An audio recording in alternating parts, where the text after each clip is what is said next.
We're back. We're back. We're not even gonna. We're gonna scrap the song. We had some technical difficulties, so this is take two that you'll be hearing. Yeah. Here, take one. Take one was going pretty well. This is what you missed. First of all, I'm sore because I haven't lifted since high school. Second, there is no rhyme or reason. This was answering one of my mom's questions to why people are named stuff. Third, the Diamondbacks have cool logos, and the Big Ten, when they were 11 teams, also has a pretty cool logo. Go check it out. And fourth of all, the air raid offense they just like to throw around, as Duke would say. Yes. And now we're all caught up. Yeah. So we have mom reviews basically are back. And so if you want to support us like our mom does, and thanks, get Mom. your question answered. Yeah, I don't have a thanks, Mom. You can go to anchor.fm/4th-and-1, and there is a message tab and there is a support tab, and you can do both at the same time. And then we'll answer your questions on air. Or they can go to our Instagram at 4th-and-1 podcast. Yep. And DM us. And listen, this is for as little as 99 cents per month. Yeah. And we'll answer your questions. Next person to donate 99 cents. I will rub my nipple on air. Oh wow. I'm not wearing shorts on air right now. I am not wearing pants. We have found out this week that not wearing pants is one of me and Micaiah's favorite pastimes. Yeah, no, not wearing pants is pretty great. It's pretty great. It's pretty great. You're still wearing underwear though. Oh yeah, no, I'm not. Yeah, full yeah. Your booty hole ain't sitting on that chair though. Yeah, because that'd be weird. If my booty hole hasn't sat on this chair before. That's a little weird. But no comment. So, again, humans are pretty dumb. So last week we said we were going to jump into the American Athletic Conference. But guess what? We're not gonna do that. No, I'm just kidding. Yeah, we are gonna do that. Yeah, all right. Wow, that's pretty racist, but correct. I don't know. It sounded right. All right. We also liked my hat, and we made fun of I forgot about this. We made fun of my wife's family because they would be the type of people that like the York Revolution. Yes, would live in Lancaster County, but like the York Revolution because they are those types of people. They are those types of people. And they don't listen to this podcast, right? So they have no idea we're talking about them. Sometimes. I don't know. I don't care. Well, yeah. I mean, come at me, bro. Listen, I'm a man. I'm 40. Anyway, and it's more what bitches? There's more of a make fun ratio to encouragement ratio. I have found. Yeah. And if you are listening, no, you guys don't encourage each other. Yes, you guys do encourage each other. You don't just make fun of each other. So, cool. What bitches and hoes? What can we say? I was gonna flip them off, which they all are used to. I'll allow it. But I wasn't. I didn't have the balls. Let's not lie. Okay, so the American Athletic Conference. For those of you who don't know who the American Athletic Conference is, they are what's called a Group of Six conference. That colloquially, there is technically no official sub-conference ranking besides the FBS and the FCS program. FBS being larger schools, Division I schools. FCS being smaller Division I schools. They play separate football conferences. That's the only conference that ranks them. That's the only thing that ranks them differently on Division I. The AAC has slowly over past 10 years, 5 years. When was Scott Frost at UCF? Really within the last 5 to 7. Yeah. 5 to 7 years have slowly become the crown jewel on top of the other category when it comes to college football. College football mainly being dominated by these Power 5 conferences, which are the other 5 conferences that we were covering. That's the Pac-12, Big 12, Big 10, SEC, and ACC, which not to There get you go. confused with the AAC, the American Athletic Conference. So the AAC is made up of 10 teams, 12 teams. You said it earlier. It is made up of 1, 2, 3, 4, 5, 6, 7, 8, 9, 10, 11. So 11 teams. Okay. So they're going to go up to, you said 14 and then down to 12 once a few of them depart for the Big 12, correct? No, that would be the Big 12 conference. Sorry. Big 12. Yes. Sorry. I Yes. apologize.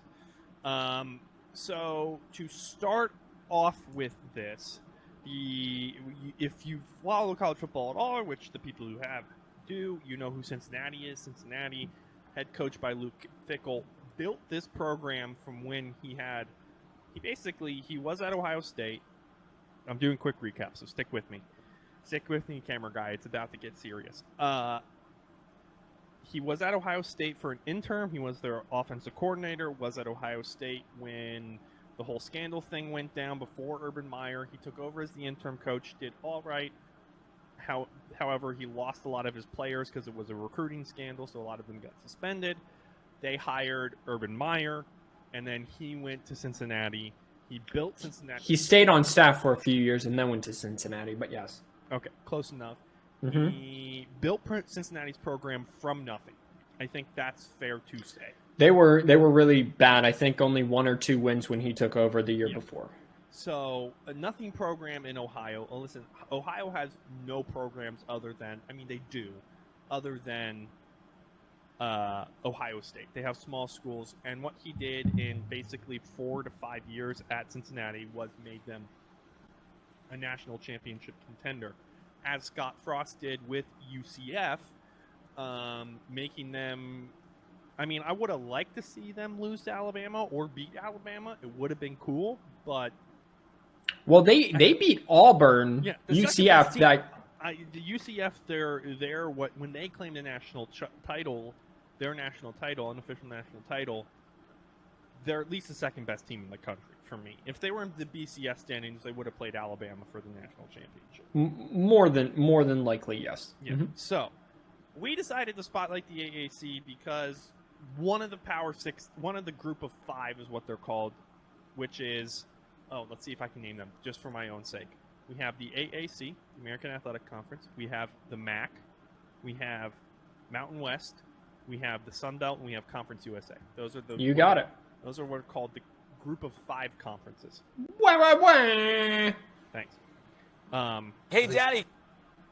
So we decided to spotlight them because they've had the most impact with players going on to become good draft picks, as well as most likely to put a team of group of 5, most likely to put a team in the college football playoff, Which they did. which they did last year, and different teams, and the likelihood of growth that they're going to have as well. Well, they're also the reason that I don't think the college football playoff has expanded yet, to be quite honest with you.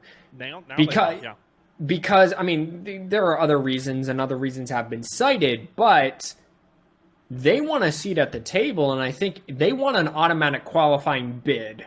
Yeah. That's what they want. And I think that they have now earned that. And if you're looking at it, they, in their this most previous year, in Cincinnati's college football playoff game, actually did better than the Big Ten champions did. Now, of course, they went up against the worst team, if that makes sense, even though Alabama was 1. Georgia was the better team. They just had a really, really bad day. But yeah, I think Cincinnati is really the reason, and the AAC, that the conference of why it hasn't expanded yet. And also the Sun Belt, I think, is going to take over as the better conference. Now they're losing. The AAC is losing Cincinnati, UCF, and Houston to the Big 12. Correct. Correct. So aren't they bringing in a few other teams? They're bringing in a whole bunch of Conference USA teams, That's what I I'm remembering. believe. Why? Yeah, Let me go ahead. look that up. Okay. You're already okay. Tell me, you don't have breakdowns for Temple, USF, and Tulane. Yes. I can't read your handwriting. Why don't you have a breakdown for them?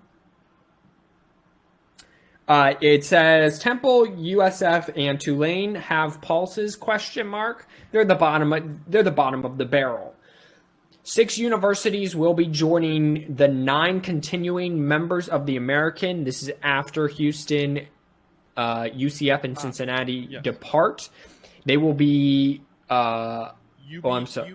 You have the Dragons of University of Alabama at Birmingham, the Owls of Florida Atlantic University, the 49ers, University of North Carolina at Charlotte, University of North Texas, Mean Green, another Owls, which means they will have 3 Owls in their Good. their Yep. conferences of Excellent. Rice University.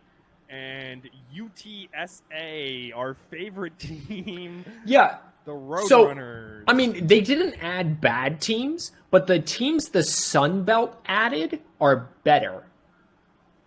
The Sun Belt is arguably in terms of top to bottom, is better than the American. Now I know we're nitpicking here, but Sorry, go ahead. the Sun Belt, I think, top to bottom, is the better conference.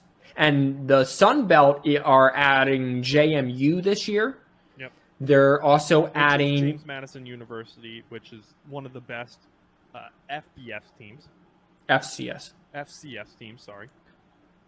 They're adding JMU.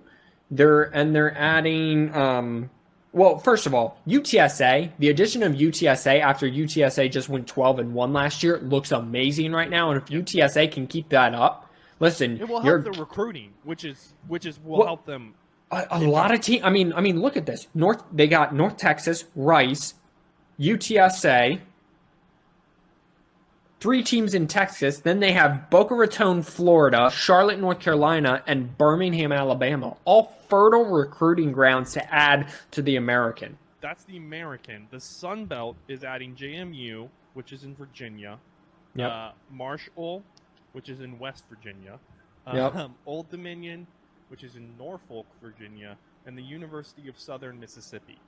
And they're losing University of Texas Arlington, which I don't even buy, and University of Arkansas Little Rock. But they'll still keep University of Louisiana Lafayette, which is the Raging Cajuns, which was the Sun Belt winner last year. Their coach has left and gone to coach Florida, Billy Napier. Go listen to that podcast, old episode.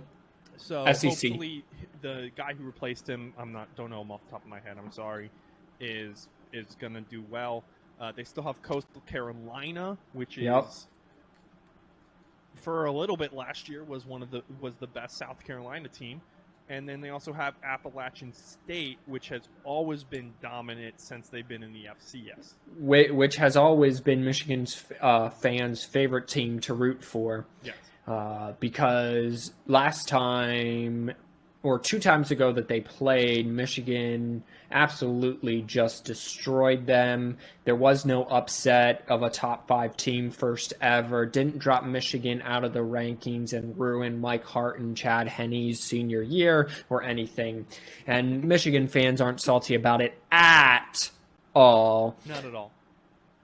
But you are right. They have been one of the best teams ever since. I mean, even once they joined the FBS, they have been rather good almost immediately. I mean, they were bowl eligible like their second year. So yeah, I mean, I'm again, top to bottom, it's comparable. That's all I'm saying. So I think there needs to be more love for these group of 5 conferences. Now, are we going to preview these group of 5 conferences? Hell no, because let's be honest, you don't turn on your TV Saturday afternoon to go watch Appalachian State take on North Texas or whoever you just said. right? You turn on the TV to watch Houston take on UCF. That's what you do. And actually, no, you don't. You really turn on the TV in the afternoon to watch one of the big conferences. When did they beat Michigan? 2007! Why must you keep bringing it up? Sorry. So Jerry Moore was the coach. He coached Yes. there for 24 years. I don't know who this guy is. But he won 251 and 87. Yes. Then Scott Satterfield was Who's the head coach of Louisville currently. Oh, okay. Was the coach there for 6 years. Went Yes. 51 and 24. They had a coach, Elia Drinkwitz. Okay. Don't know who that is. University of Missouri. He went 12 and 1, and then their current coach went 11 and 3. So yeah, if you get a letter from Boone, North Carolina, you might want to open it as a recruit. That's all I'm saying. Absolutely. And people forget, Michigan fans forget, or the rest of the world don't want to hear that. They just want to laugh at Michigan for losing to what was a current FCS school. They were the best FCS school, A.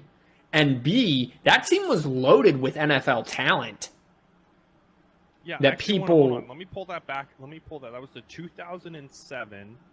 Appalachian State team. They had 3 or 4 NFL or people that made NFL rosters on that talent. The talent gap was not as great. Plus, that exposed Michigan for almost the first time ever to the spread offense, which is kind of what the entire league runs right now. But it was the first time the read options, the spread you far out, the no huddle, no tempo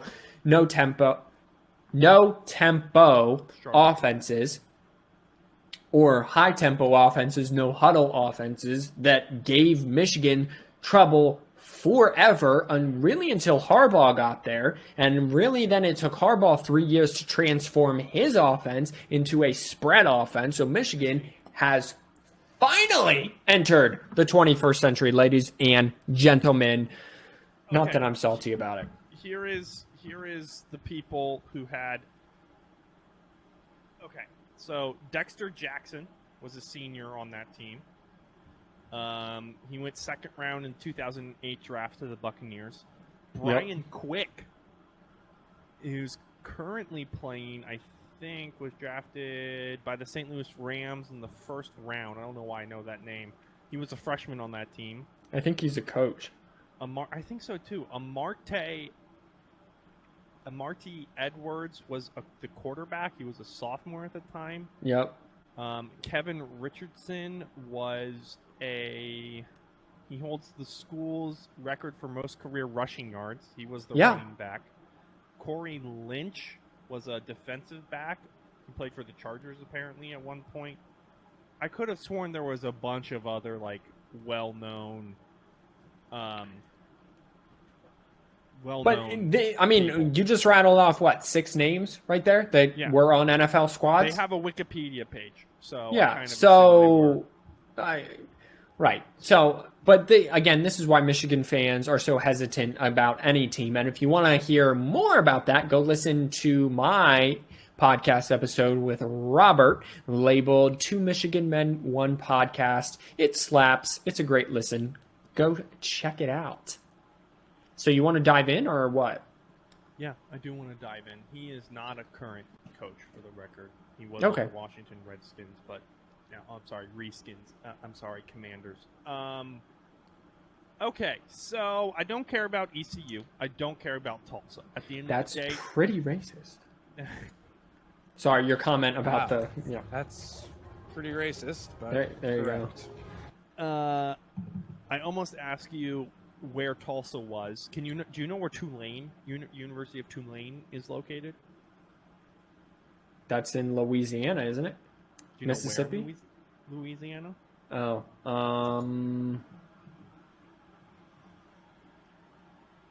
no. Yeah, that's how much they don't matter. So Tulsa is obviously in Oklahoma. They finished 5th.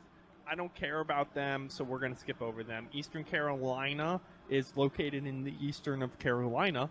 And they finished 4th last year. I probably should care about them. Oh, look at that. Defense returns almost everyone. Offense returns quarterback, running back, wide receiver, tight end, and 3-0 line. So maybe we should care about them. Do you have anything else than what I just read off of your notes to add to that? They're the Pirates, which I think are pretty cool, and they're purple. You know what? I don't hate that. I don't hate that. And their uniforms are pretty sick. Look them up. Since you like uniforms, do your whole screen, look up ECU and look it up. Who's the head coach of Memphis right now? Do you know? Bro, I have no idea. I'm sorry, but I mean, but Memphis was pretty good. I mean, they were 6-6 and they played in 8 one-score games. And didn't we just cover a team last year that played in Nebraska? Now, we talked about Nebraska, me and Robert, again, 2 Michigan Man, 1 podcast. Go take a listen. Nebraska played in every loss last year was by single digits. And so Memphis is the same way. So they are starting QB and O-line returns. They started 3-0. They lack experience at the skill positions player, and their front 7 lacks. But the people that they do have back, as if you're on YouTube or Spotify video, take a look on the screen right now. Look at those uniforms. Those are sexy uniforms. I like their all black ones. I'm a fan of black uniforms. Yeah, check those out. The nice part about, so this is their shiny metal helmet, and then they have like a matte metal helmet. Yeah. That is a nice part about college, is you're allowed to have different helmets. Yeah, the NFL kind of sucks. Well, the NFL, I think, changed that rule, and they're opening that up. So I'm waiting for the everybody's excited for the Bengals all-white uniforms. I'm excited for the Eagles all-black uniforms. I think a silver wing outline will be pretty dope. They had a rebranding, too, which is kind of sad, but beside the point. So we care about Memphis, or we don't care about Memphis? I think Memphis will be formidable and pretty well. And listen, they could win the AAC. I think that everyone's giving Cincinnati the foregone conclusion. And just like here you go, because they made it last year. Let's remember what Cincinnati lost. If you don't mind me talking, they lost Sauce Gardner and Kobe Bryant, the best corner in the country, and the number 3 overall pick. And the second best corner in the country. They lost Desmond Ridder, their 4-year starter, Jerome Ford, their 4-year running back, Alec Pierce, their 3-year wide receiver, Darian Beavers, all their middle linebacker, all to the NFL. Now, Luke Fickell has great defenses. The team will still be good because they're recruiting. They're the best recruiters in that conference. But the foregone conclusion that Cincinnati is just going to take the American again with relative ease, as I think most people would agree they did last year, I think is asinine. I agree. I have 2 comments, but one would change the subject or topic. I think ECU, with you have your defense returning most of their guys and their offense returning, and they finished 4th. I forgot they finished 4th in the American last year. So I was saying I didn't care about them, and I lied to myself because that's the dark horse for me. 4th? Yeah. They have to at least do that again. They'll probably do better, and I don't see Cincinnati. I agree with you with teams like Houston and SMU and how well they looked last year. I don't think Cincinnati is coming out of the American yet. And when you have your starting quarterback returning and your offensive line, now this is going back to Memphis. Yeah. When you have all of that returning, that means that you're going to have a cohesive offensive line in either pass protection or blocking. Hopefully, that's the hope, right? An experienced quarterback. They started 3-0. They played in 8 one-score games. They finished 6-8 down the stretch. I'm with you, dude. I fail to see how Cincinnati is just going to roll over people. And then if you go to the next team up, UCF, who started 3-3, everyone rode off, and then they won 6 of 7 down the stretch. Their only loss, I believe, was to Cincinnati. They return 5 of 7 defensive linemen from the 2 deep, and the entire 2 deep, that is both the starter and the backup in the secondary, returns last year's leading passer, rusher, wide receiver, and they have baller transfers at wide receiver and tight end. O-line returns 3 starters, and they get a transfer from Virginia. Man, Virginia's just hemorrhaging offensive linemen, as we'll find out next week. Remember, this is in Orlando, Florida. Yeah.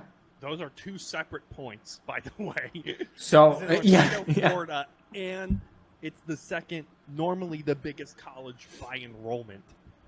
With, so there's a good student life and good, So you say Orlando, Florida. All I'm hearing as an 18-year-old man is hot chicks. Yeah. No. That's it. Hi, Liz! Liz, he says hi. She says hi. She was happy. She was upset that I didn't shut the door. What a noob. Hot chicks, and a lot of them. Yeah. Which probably sounds weird to my wife. Babe, I love you. They also have Gus Malzahn. Now the annoying thing, and the thing you're going to have to. He's a good coach. He's not a good SEC coach. Okay. I think that is still needs to be proven to me. Sure, I think he's a good coach for the AAC because he can recruit. He's offensive minded. Now, didn't they lose their? They lost their one quarterback, right? But he was the guy who wasn't? He wasn't playing though. He was injured. That was the guy who injured himself, and they had like a whole right, which is why they started 3-3. Once they got that figured out, then they went 6-7 down the stretch. Yeah. Here's the Gus Malzahn. I want to say this. Good. We saw this with Florida teams last year, and it was the main cause of their problem. For some odd reason, they do not have any discipline. I would, by state, I would bet number of penalty yards, Florida is out in front by a mile. We saw it in Florida. We saw it in USF. We saw it in UCF. We saw it in Miami. Not as much, but still. No. Miami was the biggest perpetrator of that. I think UCF was the biggest perpetrator.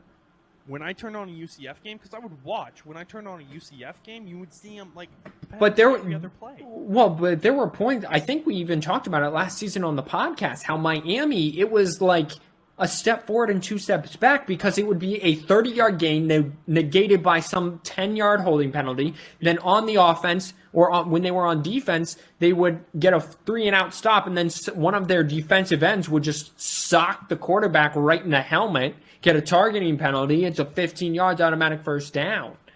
But no, I think you're right. I wish that there was a metric that would look all that up. If there is, let us know. DM us at 4th and 1 podcast. Gus Malzahn, to me, he might be a good coach, just not a good SEC coach. I like how you said that, Simeon. But my problem is everyone in the SEC always said his passing schemes were too basic. And so my fear is that once the American gets a hold of that running game, which is kind of like a triple option, a speed shotgun triple option, sort of a lot of, very mobile quarterback. Once they get a hold of that, he'll just be mediocre again. And UCF deserves more than that. But back to your why does Florida lack discipline, the whole state? I think it goes back to one key detail, and you're missing it. The 2008 Florida Gators football team? No. Even more simple than that. Hot chicks, and a lot of them. Title? I am waiting for that 30 for 30. Do you know how badly I want that 30 for 30? Will you live stream that 30 for 30? Oh, dude, we would live stream that 30 for 30. I don't think we're allowed. No, we would be reacting to it, but like... Serious question. Do you think Tebow, was he getting tail or no? Right? Yeah, that's a hard one. Right. I mean, He could if he wanted to. The question is, did he choose to? So, I think the answer to Or that did he is have no. Time to. Because Yeah. you have to remember these guys' schedule What crazy. What campus do you think has the greatest population of attractive chicks? Oh, Because okay. look at them. You got Miami, Yep. Okay. you got Orlando, Here's the issue. and you got Gainesville. I'm talking about this. I have thought about this. Okay. Right? But you also have the state of Texas. It's two different kinds of attractive, though. Okay, so we're talking specifically Florida. You know what? We're gonna rank states with most attractive women. Well, the choice is between Texas and Florida, for sure. Maybe Georgia. Maybe. What about California? No. Why not? They're just not. Meth. Probably cocaine. Well, what about like Oregon? No, see. No. Listen, it would be like putting Michigan on the list. Okay, but I also think, first of all, don't hate on Michigan chicks, don't hate on Midwestern chicks. We married But two of them, yes, we know. I think North and South Carolina need hardcore consideration. I think much like football, the South is way ahead, and we just don't realize it. So I think And this is all color I and credence, by the way, so people don't think we're racist. I don't know what that means. We don't discriminate based on ethnicity. Oh, is that honestly what that means? Yeah, this is by all color and credence. Yes, Yeah, is that what that means? color would be the color of their skin, and credence Yeah, would be their creed, which is their family and or their history. You know what? I could not have told you that that's what credence meant. Wow. So That's pretty racist. But no, it's pretty dumb. But Again, humans are pretty dumb. as I drop As my he pen, drops his pencil. this podcast is going downhill. Where's this podcast on the interwebs? At Fourth and One Podcast. So Florida On Instagram. and probably. I think Texas has Florida beat though, because Florida is Okay. still a little meth addicty. Yeah. You know, And I think it's the still answer is kind of Miami. weird. I think the answer is Miami. Florida's Because little more white trash. yeah. Florida as a state is a little And more white trash Tallahassee. compared to Texas. Tallahassee's a little bit better, but Tallahassee's more upper class. I have a feeling. yeah, those are more woo girls, shall we say? Oh yes, everyone's favorite. Yes, That's here's the everyone's question, favorite. Texas or Texas A&M? Oh Texas. Oh Texas. I think it's because, and here's why: It's Austin. the burnt orange makes everyone look tanner. The burnt orange makes everyone look more attractive. No matter male, female, everything in between. Burnt orange. Attractive football players in this case. Yeah. How ugly is Carson Wentz? Because I think I realized this week the dude's really nice. Don't get me wrong. I Yeah. root for Carson Wentz. Yeah. Solid 6 at best. Like I'm putting him up there with me, and I'm not that attractive. Y- Mom, no comments on these. We get it. You love us. Okay. Yeah. 7. Is I that mean, something I would that's say awesome? I would say I'm an 8.5. I really Wow, do. you're being nice. Where do you put Pat McAfee? An 8. Hey, Daddy. Yeah. Nah, I think he's an okay. So who's a 10? Who's a 10? I think Giannis Antetokounmpo is a 10. Yo, He's that's a good striking looking. man, Yes. and he's funny.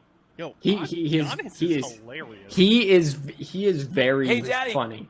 Yes. My name is Jeff. I think Tom Brady now, like old Tom Brady, is a 9, He's 9.5. aged like a fine wine. Oh my goodness, yes. Yes, like he is very attractive. I don't see it with Jimmy Garoppolo. I don't get it. Oh my goodness. Yeah, I don't get it. Earlier. Yeah, I don't either. So, hey guys, look at that. We judged both females for their attractiveness, Yeah. and we judged males harder for their attractiveness. Oh, well, That's because it. males are much uglier than females. Yeah, the attractive ones are fewer and far between. Yeah. Yeah. I mean, By the way, if you're putting it's yourself like as an 8.5, I'm like a Yeah. 13 because I am way more attractive. No, bro. One, you don't got any facial hair. Two, you don't got any well-placed tattoos.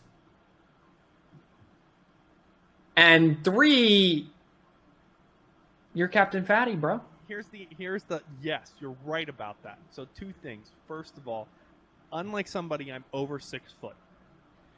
And Fair point.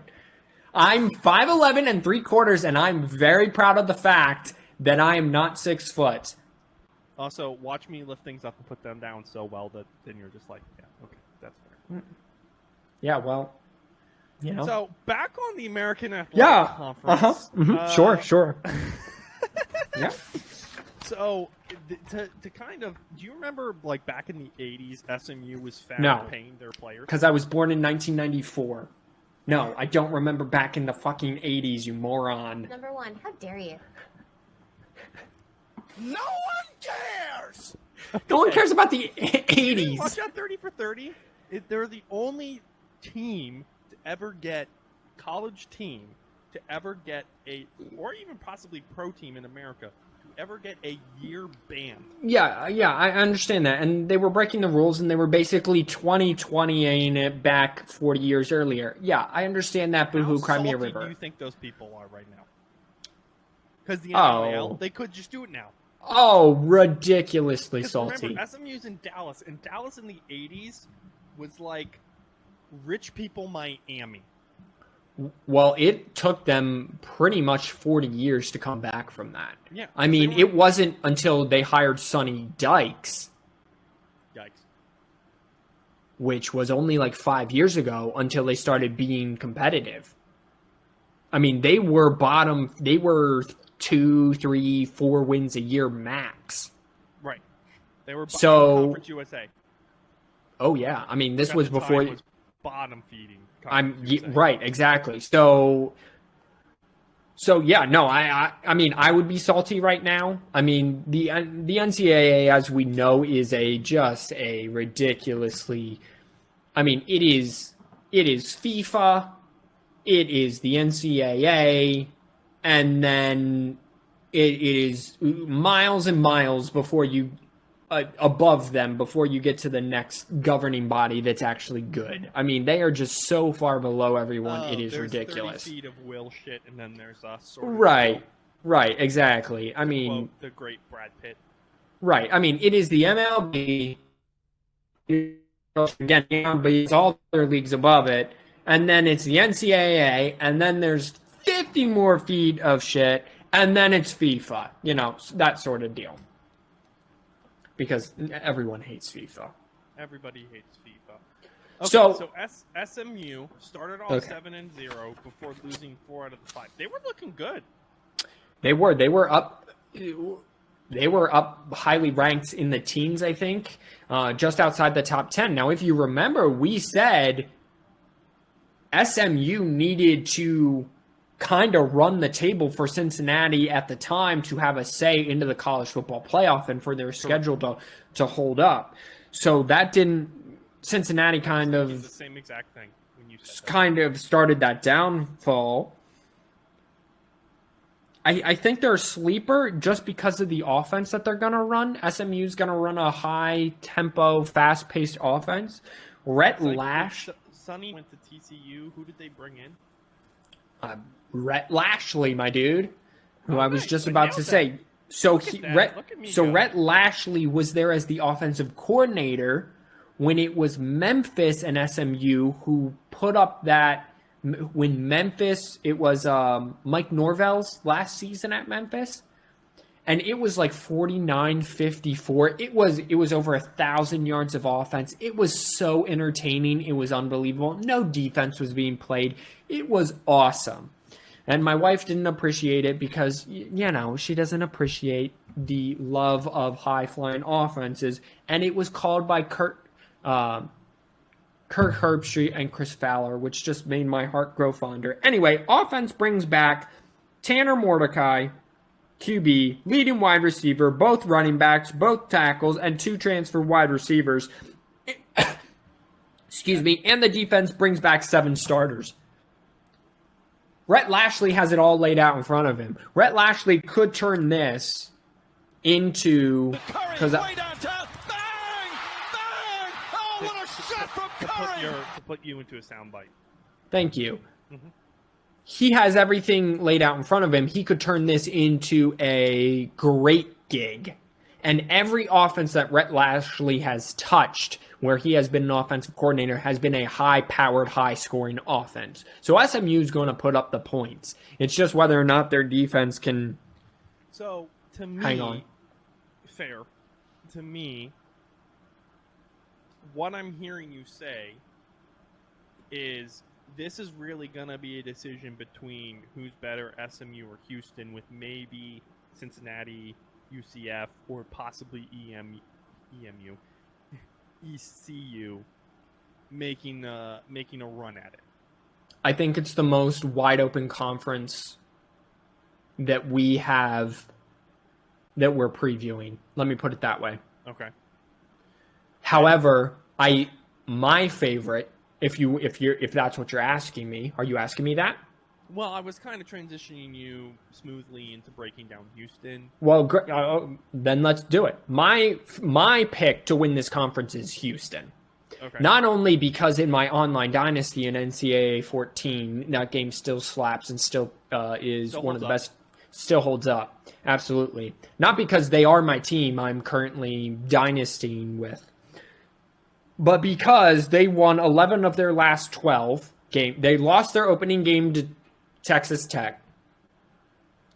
They won their next 10, and then they lost, or they won their next 11, and then they lost to Cincinnati on the road in the championship game. Oh, also, can the American get away from this home field advantage, or all the other conferences need to go to it? Because I'm tired of the home team having all the advantage. I don't think there's a road team that has won the conference championship game.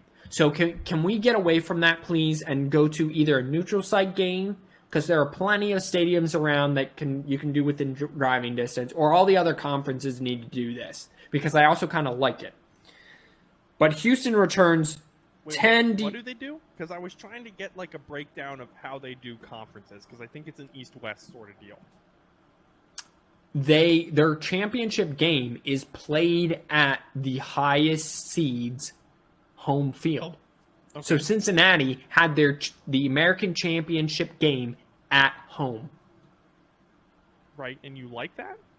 I sort of do, yes. Because I'm a huge fan of an awesome home crowd that has everything to lose, but at the same time everything to root for. Okay, so I'm talking the fan bases that realize, tank Cincinnati last year, we win this game, we're going to the college football playoff. We lose this game, it probably sets our program back at least 2 years from being at this spot again. This is it for us. Our quarterback is a senior. Our running back, our wide receiver, our middle linebacker, our entire O-line. This is the team to do it. If we do not win this game right now, this is it. We might not ever get this again. And I love the energy these crowds bring. However, because of the energy that these crowds bring, it gives an unfair advantage to them. Noise is louder, harder to communicate. Momentum swings are going to swing heavily in the home field crowd. It's just unbelievable. You made a face. What was that about? I kid you not, the stadium for the Golden Knights of Orlando, Florida, UCF, Yeah. is known as the Bounce House. Bounce house. Yeah. That is sick. Yes, because when the students jump up and down after a touchdown, the stadium bounces. Yes, it is awesome, and this is what I'm talking about. But UCF had back-to-back games, and it was like, and Memphis walked in there both times, and Memphis is like, why? I mean, why bother? Now Memphis almost got him the one time. It was triple overtime game, one of the best games of the year that they played. But yeah, There is one team missing from your list. okay. I didn't just realize that. Are we done talking They about don't- Houston? They don't have like separate divisions, so they Okay. don't play each other. Yep. You forgot the United States Naval Academy. Oh no, I did that on purpose because number one, thank you for your service, gentlemen. Really do appreciate it. Number two, they're never going to win the American. Get the fuck out of here. They went 3-5 last year in the conference, 6-6 overall. Yeah, and then the one year they only had 2 losses. Congratulations. They still will not make the college football playoff. The college football, they could beat Alabama on the road week 2, right? Run the table, and the playoff committee would say, no, your offense sucks. We're not watching that for a full 60 minutes on New Year's Eve. And guess what? I'd be like, I'm cool with it. Do that. Because it's garbage. No one likes the triple option. It sucks. I don't think they run the triple option too much anymore. They I thought do. it was just Army now. No. It's all 3 academies still. Air Force is a little more pass heavy. But no, it's Army, Navy. Love the Army Navy game because I know what I'm getting in myself for. But I don't want to see a 13-9 college football playoff. Okay? Okay, so Houston's your favorite. Getting back. Houston is my sleeper team to make the college football playoff. Who's your favorite then for the conference? No, it's the same. Oh, I see. Okay. Actually, I'm going to take that back. Houston, because you like controversy and you want me to be more Mackay. Houston is my sleeper team to make the college football playoff. SMU is my sleeper team to win the conference. Okay. See, that's kind of what the vibe that I'm getting from this conference. There's like 3 tiers. We have Houston and SMU at the top. Then we have Cincy and UCF, and then we have Memphis and ECU. That's kind of what I'm picking up. But I get the vibe, at least from my notes, which all the notes came from ESPN's Bill Connolly. So thank you very much, Bill Connolly. Any of these teams could win this conference. Yeah. Any of the 6 teams you just mentioned could win this conference. But that's how it was last year. By at the end of the year, we were like, okay, like we said earlier, SMU has to beat Houston if Cincinnati wants to look good on the record. And it turns out that's exactly what ended up happening for them. Because they needed to. Because it wasn't until SMU beat Houston that Cincinnati was for sure going to the conference championship. And if people forget, Cincinnati struggled against the likes of Tulane and Tulsa and USF and Temple. They struggled against them. Mm-hmm. They did not blow them out like a Alabama, Ohio State, etc. Insert big Power 5 team here, and that was one of the knocks against them last year. This conference is what I'm trying to get at is this conference is very competitive, probably the most competitive top to bottom of all, and I'm going to do it. The Power 6 conferences. I think we've had this discussion before, going on Yeah. that comment. I think so. About who do we take out the Big 12? Do we take out the Pac-12? Who do we replace with the AAC? Well, now no one, because Cincy, UCF, and Houston are leaving, and I feel like those are the big hitters for this conference. Right now they are, yeah, because SMU is going to be able to run the table. I mean, that's your I 2, kinda 3, and wish they 4 would- hitter they in the would have brought lineup. in James Madison. I'm not going to lie. I get that they're adding a bunch of Sun Belt and Conference USA people, or whichever one it is. I kind of wish they would have brought in James Madison. Well, I feel like you could have just won up that and go convince North Dakota State to finally stop trampling the FCS and come play big boy football like it needs to. Sure. I think the issue is the stadium for North Dakota State, to kind of get off topic here. It doesn't hold enough, and that's an issue for more. It holds 27,000 people, right? Something like that. I don't think so. It's North Dakota. How many more people do you need it to hold? That's the issue, is they're not going to get... That's the issue. North Dakota isn't going to... So you're going to have... But it's working so far. I mean, the Fargo Dome... holds how many? Oh, sorry. 25,000 for full arena conference, 18,000 for football. Okay, so it holds 18,000. Now go look up James Madison. Just for comparison. Okay. James Madison. JMU football. Shout out to Alex, by the way. Alex Messina. Shout out to Alex Messina. Because he went to JMU, the Bulldogs. Sorry, Bridge something stadium. My mouse is... Why aren't you going backwards? Thank you. Bridgeforth Stadium. Oh, I like that. Capacity of 24,000. Okay, so about 7,000 more, but also you start getting that big boy money, you're going to re-renovate these stadiums and add more seats. Yeah. Right? Once JMU gets a taste of this Sunbelt money, it's going to be fine. So I'm saying that the amount of people that the Fargo Dome holds shouldn't hold them back. And if it is, that's an asinine reason. And now I'm just going to call them chicken and think that they're scared to join the FBS when they have no reason to be. I think so. I definitely agree with you. I think they should, for sure and totally. Their playoff record is 41-3, guys. We don't think they won the national championship 2011, 12, 13, 14, 15, 17, 18, 19, 21. Yeah. I forgot they won last year. They're ridiculously good. Join the FBS, play big boy football. You'll take about a year to a year and a half. I won't even give you the full second year because I think you're that good. You'll recruit well. Where you're going to play, that town literally has nothing else except to watch you. Your home games are going to be outstanding. It's going to be loud. You guys are going to put on a show. Then you're going to add more seats. You're going to go on the road. You're going to have a huge fan base because everyone loves the Bison with a Z. And then you're going to walk into Nippert Stadium in Cincinnati, who is our next team we're going to preview, and you're just going to trample them. Because Cincinnati... Well, but Cincinnati, I don't get it.